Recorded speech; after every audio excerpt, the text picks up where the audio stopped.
Hi, my name is Natasha Bob-White, and today I'm going to talk to you about an article called Prevalence and Association of Oral Manifestation with Disease Severity in Patients Diagnosed with COVID-19, a cross-sectional study. So this study was done by Adriana-Teodora Campeanu and team. It was published in Medicine International in 2024 and is available through PubMed or the journal website. So basically, this study is looking at whether COVID-19 affects the mouth and throat, and if people who have COVID show more oral symptoms compared to people who don't. Overall, they found that patients with COVID-19 did have more oral issues like infections, inflammation, and changes in taste and smell. But even though there were differences, they weren't always statistically significant. So this was a cross-sectional study done in Romania between April 2021 and October 2022. They had 52 patients with COVID-19 and 52 people without as the control group. The main goal was to see if COVID-19 is connected to oral health problems.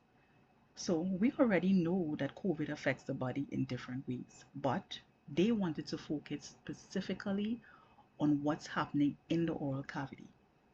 So to do this, they did oral exams and also gave patients questionnaires.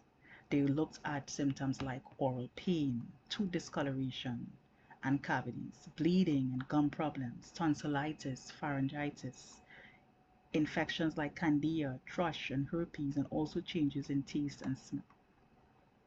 Then they used statistical analysis to compare the two groups. What they found was that people with COVID-19 had more oral symptoms overall.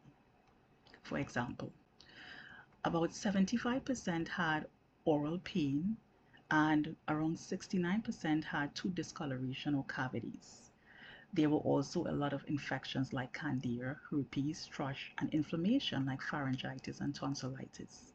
They also noticed sensory changes, like around 21 to 25% patient had changes in taste and about 34.6% reported loss of smell. But even with all of that, the results were not statistically significant. So they couldn't strongly prove that COVID directly causes these symptoms.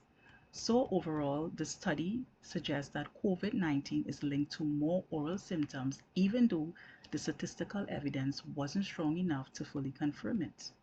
The author still points out that symptoms like taste changes, infections, and inflammation could be useful for early detection, and they recommend more research with larger groups.